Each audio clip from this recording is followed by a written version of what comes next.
Hello दोस्तों, एक बार फिर से आपका स्वागत है। आइए चलते हैं बिहार की ताज़ा खबरों की ओर। लेकिन उससे पहले अगर आपने अभी तक इस चैनल को सब्सक्राइब नहीं किया तो कर ले, जिससे कि आपको बिहार की ताज़ा खबर रोजाना मिलती रहे। पहली और बड़ी खबर, बिहार की राजनीति में राजश्री की एंट्री हो चुकी है। पटना की सड़कों पर आरजेडी नेताओं ने लगवाए पोस्टर। बिहार की राजनीति में नेता प्रतिपक्ष तेजस्वी यादव की पत्नी राजश्री यादव की एंट्री हो चुकी है। अब आरजेडी नेता के पोस्टर में उनकी बड़ी तस्वीर दिख रही। वहीं राजश्री की पोस्टर में एंट्री से लालू यादव का कद भी छोटा दिख रहा है, जबकि राबड़ी देवी और तेज प्रताप यादव को तो पोस्टर से बाहर ही कर दिया गया है। अगली खबर, 12 अप्रैल को जेडीयू में शामिल होंगे आरजेडी नेता के इंजीनियर पुत्र। कहा कि नीतीश के साथ सीखने का मौका मिलेगा। आरजेडी के प्रदेश अध्यक्ष जगदानंद सिंह के बेटे अब जेडीयू में होंगे शामिल। अजीत सिंह ने बताया कि जेडीयू में शामिल होने वाले हैं। सीएम नीतीश कुमार के काम को बचपन से देखते रहे और उनसे प्रभावित हैं। उनके साथ राजनीति कर काफी कुछ सीखने का अवसर मिलेगा। नीतीश कुमार बड़े समाजवादी नेता हैं। अगली खबर, तेजस्वी यादव को बड़ा झटका दे सकते हैं राजबल्लभ प्रसाद यादव। बिहार विधान परिषद चुनाव में शानदार जीत हासिल करने के बाद अशोक कुमार के राजनीतिक भविष्य को लेकर अटकलें तेज हो गई। पूर्व विधायक व चाचा राजबल्लभ प्रसाद का इतिहास दोहराते हुए वह वापस राजद को ज्वाइन करेंगे या फिर दिवंगत विधायक व पिता कृष्णा प्रसाद के पुराने घर की राह पकड़ेंगे। हालांकि नवनिर्वाचित एमएलसी अशोक ने यह साफ कर दिया है कि चाचा राजबल्लभ प्रसाद ही उनके भविष्य का फैसला करेंगे। वह जो भी आदेश करेंगे उसका पालन किया जाएगा। भाजपा में जाने के सवाल पर भी उन्होंने दो टूक कहा कि चाचा जो भी फैसला करेंगे उसे ही मानेंगे। अगली खबर, उत्तर प्रदेश के डिप्टी सीएम पर बिहार में हो गई पत्थरबाजी। बिहार में यूपी के डिप्टी सीएम केशव प्रसाद मौर्य के काफिले पर हमला हो गया। उनकी गाड़ी पर शरारती तत्वों ने पत्थरबाजी कर 2 गाड़ियों का शीशा तोड़ दिया है। यूपी के डिप्टी सीएम का गाड़ी तोड़ने वाले युवक का नाम विकास सिंह नया गांव के बाजितपुर गांव के निवासी हैं। विकास सिंह आर्मी में नौकरी की तैयारी करता है, जबकि पिता संजय सिंह खेती किसानी का काम किया करते हैं। अगली खबर, होमगार्ड की 517 पदों के लिए शुरू हुई बहाली। मोतिहारी जिलाधिकारी के नेतृत्व में कड़ी सुरक्षा के बीच प्रशासनिक पदाधिकारी एवं सीसीटीवी कैमरे और वीडियो कैमरे की निगरानी में गृह रक्षकों अभ्यर्थियों की शारीरिक सक्षमता परीक्षा शुरू हुई है। बता दें कि महानिदेशक गृह रक्षा वाहिनी एवं अग्निशमन सेवाएं बिहार पटना के निर्देशानुसार जिले में गृह रक्षकों के नामांकन हेतु अभ्यर्थियों की शारीरिक क्षमता की जांच शुरू हो चुकी है। अगली खबर, बगहा में आवास योजना की राशि के बंटवारे को लेकर मुखिया व वार्ड सदस्य आमने सामने आ गए। बंटवारे की राशि को लेकर दोनों के बीच हुई भगझक का वीडियो सोशल मीडिया पर तेजी से वायरल है। वीडियो में वार्ड 9 के वार्ड सदस्य राजेश गोंड पंचायत के मुखिया अलिन सिंह से आवास योजना में वसूल की गई 18,000 रुपये में आधी राशि की मांग कर रहे।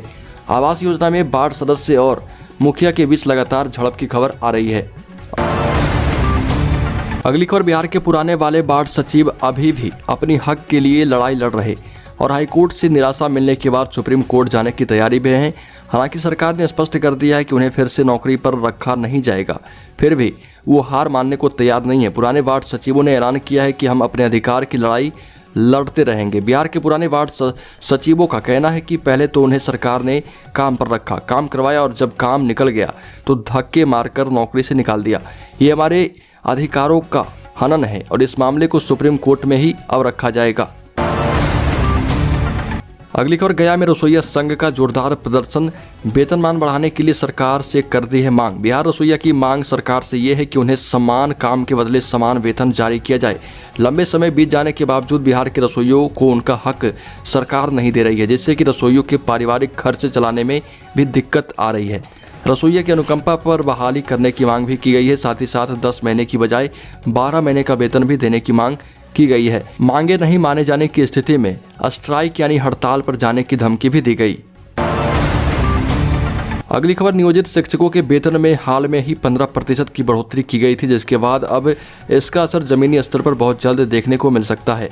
बिहार सरकार की ओर से कहा गया है कि तत्काल 15% वेतन की बढ़ोतरी भी जोड़ी जा रही है और इससे 8वीं तक के बच्चों को पढ़ाने वाले नियुक्त शिक्षकों का वेतन 22,275 रुपये हो जाएगा और 9वीं और 12वीं तक के शिक्षकों का वेतन जो नवनियुक्त हैं उनका 25,000 रुपये हो जाएगा।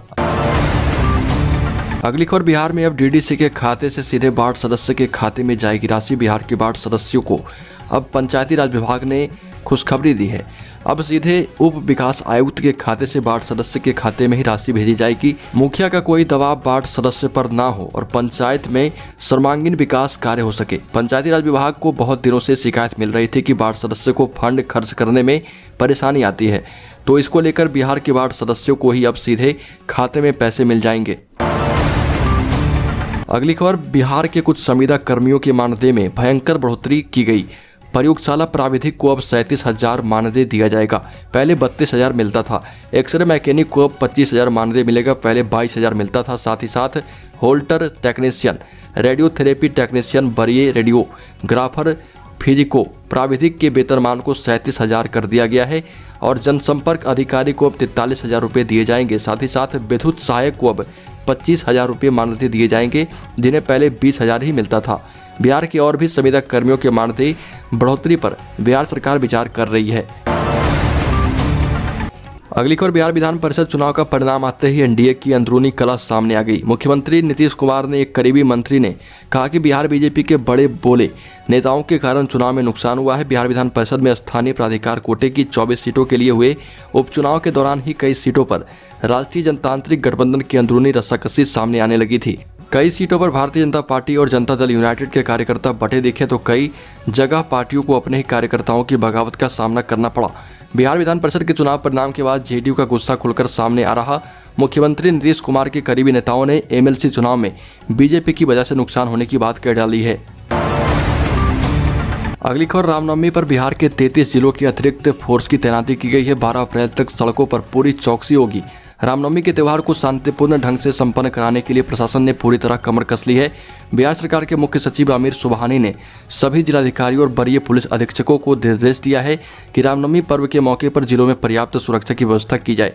रामनवमी पर निकलने वाली शोभा यात्रा, झांकियों के दौरान विशेष दंडाधिकारी और अतिरिक्त फोर्स को साथ में लगाया जाए ताकि किसी प्रकार का विवाद या लोगों में आपसी झड़प वगैरह नियंत्रित हो सके।